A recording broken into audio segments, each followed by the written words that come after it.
Nagsimula sa simple na pasulyap-sulyap, nagpapapansin sa'yo.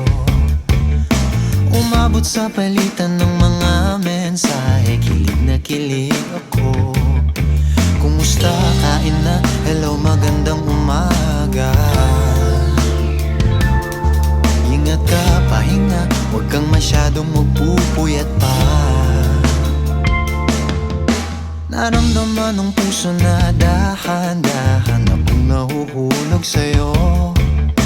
Sa kada araw natin na pag-uusap, meron ng